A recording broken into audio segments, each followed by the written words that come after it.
Hello everyone, welcome back smart study hub. उम्मीद है आप सबकी अच्छे से पढ़ाई चल रही होगी और अपने एग्जाम की प्रिपरेशन आप अच्छे से कर रही होंगी।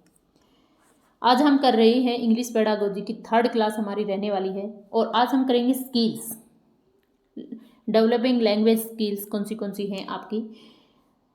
Language is a skill subject. Language हम स्किल्स कौशलिक स्किल्स सब्जेक्ट होता है जिसके माध्यम से हम अच्छे से कंप्लीट अपनी लैंग्वेज के ऊपर कमांड कर पाएंगे। ठीक है। The power of expressions in our language is a matter of skills and not of knowledge. यहाँ पे क्या हम किस तरीके से एक्सप्रेस कर रहे हैं हमारी लैंग्वेज को, ये ज़्यादा मैटर कर रहा है।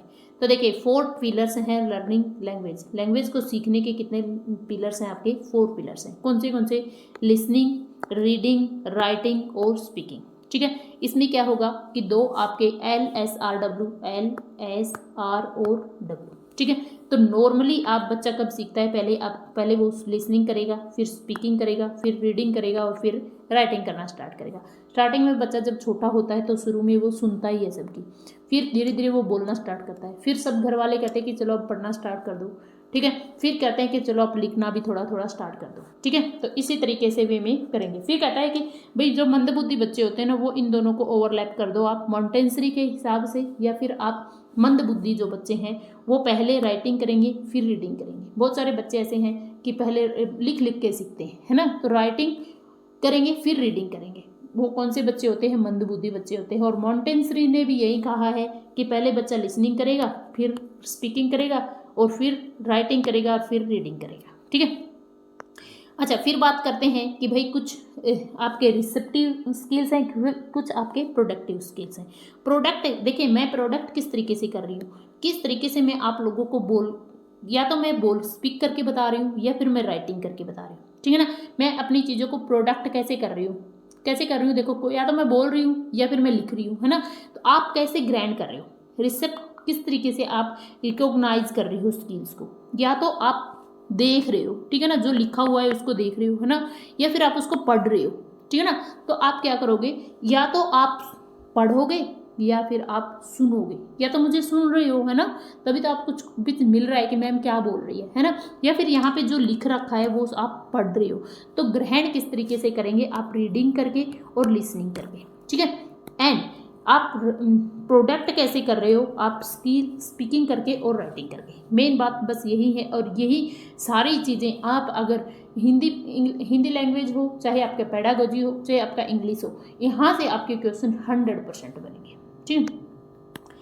चलिए अब हम बात करते हैं कि देखिए to attend the mastery over language, किसी भी लैंग्वेज के ऊपर अगर मास्टरी कर रहे हो आप, तो रीडिंग और writing skill alone is not enough. आप पढ़ना और लिखना जानोगे, दैट इज नॉट इनफ। सुन रहे हो और बोल रहे हो, दैट इज नॉट इनफ। आपको कंप्लीट आना चाहिए, पढ़ना भी आना चाहिए, सुनना भी आना चाहिए, लिखना और पढ़ना कंप्लीट आना चाहिए। ठीक है ना।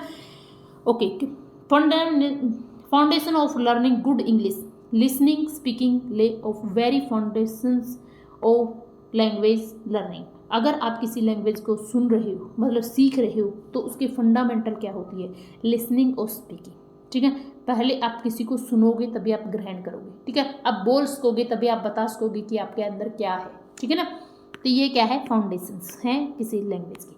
अब हम बात करेंगे कि लिसनिंग स्किल्स क्या है। लिसनिंग देखिए, मैं बिल्कुल डिटेल में नहीं जाऊंगी, कि बस इतना करेंगे हम कि जहाँ से आप समझ जाओगे कि ये सब क्या है। ठीक है। तो लिसनिंग स्किल क्या है? This skill is the counterpart of speech, because without listening there is no meaning of the speech. अगर कोई सुनेगा ही नहीं, मान लीजिए मैं पढ़ा रही हूँ, अगर मैं इसको अपलोड ही नहीं करूँगी, क्या फ़ायदा क्लास बनाने का? कोई फ़ायदा हुआ क्या? नहीं। अगर मैं अपलोड करूँगी, तुम सब सुनोगे, उसको आप यूटिलाइज करोगे, अपने एग्जाम में लिख के आओगे, तो देखो कितना बेनिफिट होगा। जब तक कोई सुनने वाला नहीं होगा तब तक बोलने वाले की कोई कीमत नहीं है। ठीक है। तो बस यही कहना चाहते हैं कि लिसनिंग सबसे पहली स्किल्स है। Foundation skill of the language, किसी भी लैंग्वेज की आधारशिला होती है लिसनिंग। ठीक है। देखिए, pupils should be able to understand meaning of words conveyed through the sounds। आप कोई भी बोल रहा है, उस लैंग्वेज को समझना आप सुनकर ही समझ सकते हो। The auditory sense of pupils should be normal। आप नॉर्मली आप उसको से अपनी और सुन सकते हो। Sound must be have meaning and sense, जो आप बोल रहे हो उसका मीनिंग होना चाहिए, उसकी कोई सेंस होनी चाहिए।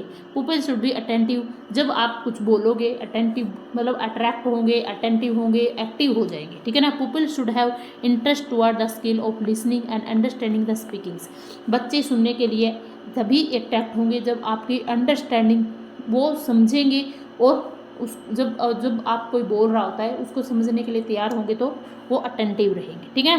फिर एम ऑफ लिसनिंग स्किल क्यों बोल रहे हैं, फाउंडेशंस, आप देखो, टू ले the foundation of learning of a language, भाषा को सीखने का सबसे फाउंडेशन आधार कौन सा है, आपकी लिसनिंग होती है।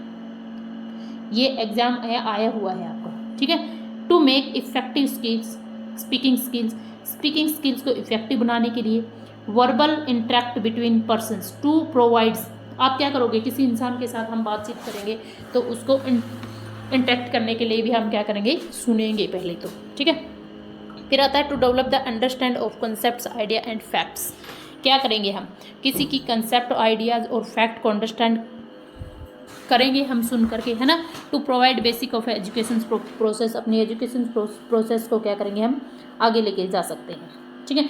फिर आता है प्रिंसिपल ऑफ टीचिंग लिसनिंग, किस तरीके से आप कौन से सिद्धांत है। Sound should be clear, sound कैसी होनी चाहिए, क्लियर होनी चाहिए, सुनने लायक होनी चाहिए, करेक्ट प्रोनाउंसिएशन होनी चाहिए, ठीक है।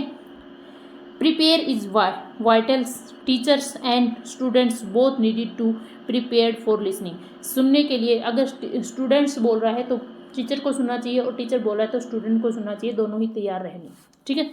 फिर आता है once will note to enough means the teacher should ensure that the students get to hear and sound at least twice. देखिए ये क्या कहना चाहता है कि कोई टीचर होता है बिल्कुल धीरे धीरे बोल रहा है, आप क्या कर रहे हो, कैसे पढ़ाई है, कैसे आपको सुनाई देगा क्या, नहीं। एक होता है कि बड़े मस्त अंदाज में बोल रहा है, बस सुन के मज़ा आ जाए कि क्या टीचर बोल रहा है ना। तो मतलब इतना भी टीचर को कम नहीं बोलना चाहिए कि बच्चे 2-3 बार सुने तब भी उनको सुनाई ही ना दे, ठीक है। Students should be encourage to listening करने के लिए इंकरेज करना चाहिए। नो डस्ट टू लैंग्वेज, भाषा सिर्फ भाषा के लिए, मतलब इतना ऐसा बोलो कि आप बच्चे सुनने के लिए आतुर रहें, ऐसा नहीं कि बस आप फोकस कर रहे हो एक ही भाषा के ऊपर, बस ये सीखो, मतलब बोर मत करो बच्चों को, ठीक है। Different listening stage demand different listening task, अलग अलग जो अगर आपके टास्क हैं तो आपके जो स्किल्स है बोलने का वो डिफरेंट होना चाहिए। Good and talented teachers exploit listening text to be full, तो गुड और टैलेंटेड टीचर जो हैं अपने लिसनिंग जो बोलने का, अब बच्चों को इस तरीके से लिसनिंग करने का तरीका बताओ कि अट्रैक्ट हो जाएं बस बच्चे, ठीक है। फिर आता है different way to conduct oral work, oral work आप किस तरीके से कंडक्ट करवा सकते हो, आप रोल प्ले से करवा सकते हो, रोल प्ले दे सकते हो, ओरल कंपोजिशंस दे सकते हो, आपके प्रोडक्टिव एक्सरसाइज दे सकते हो, एक्शंस बाय टीचर, टीचर खुद एक्शन करके दिखा सकता है, स्टोरी आउटलाइन, स्टोरी बता के, टीचिंग एड्स के थ्रू, जैसे ग्रामाफोन हो सकता है, लिंगोफोन हो सकता है, हेडफोन हो सकता है, रेडियो, टीवी, फिल्म और फिल्म स्ट्रिप्स के माध्यम से भी आप बच्चों को सुनवा सकते हो, ठीक है। बस ये सब थे आपके किसके माध्यम से आप बच्चों को सिखा सकते हैं।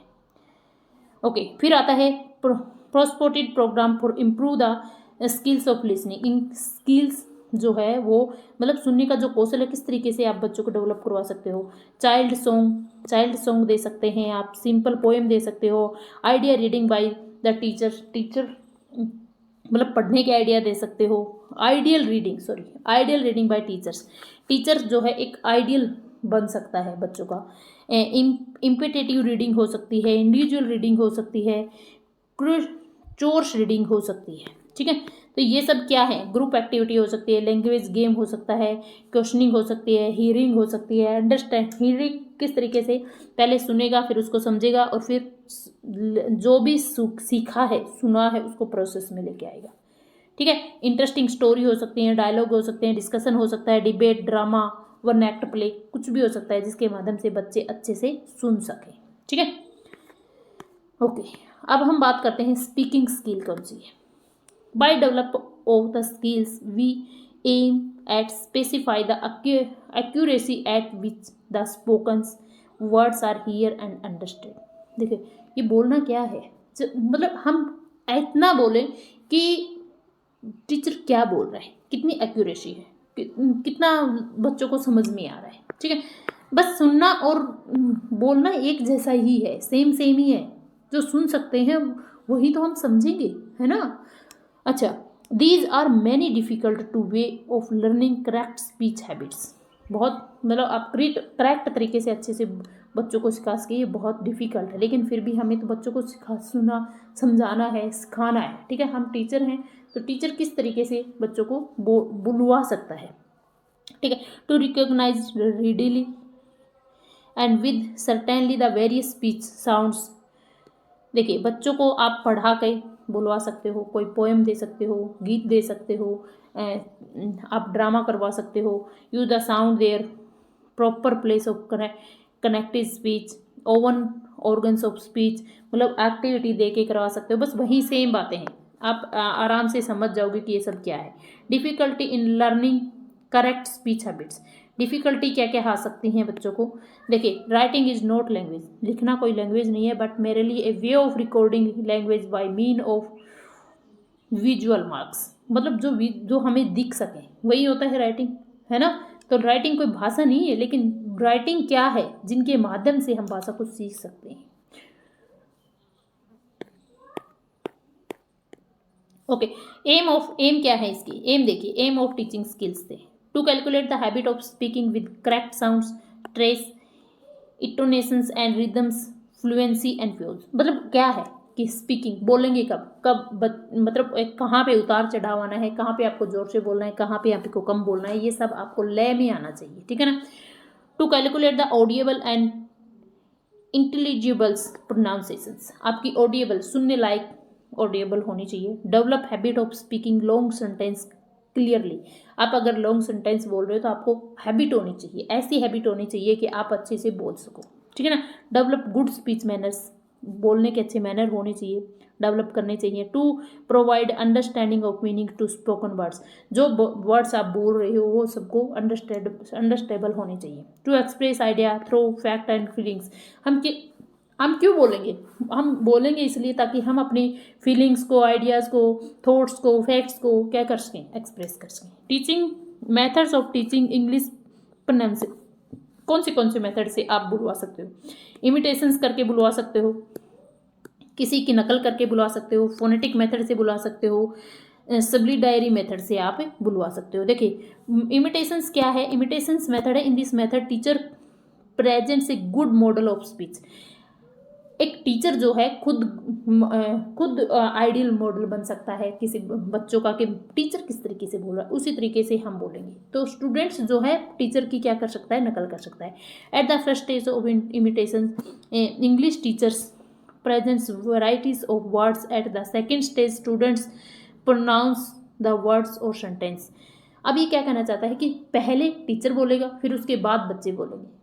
बच्चे जो है टीचर्स की नकल कर करके सीख सकते हैं। फिर आता है फोनेटिक मेथड। फोनेटिक मेथड क्या होता है, in this method the base of scientific principle of phonetic here are teacher imparts knowledge. ये कहता है कि 44 वावल्स होती है, 45 नहीं है, यहाँ पे 44 वावल्स होते हैं। ठीक है ना।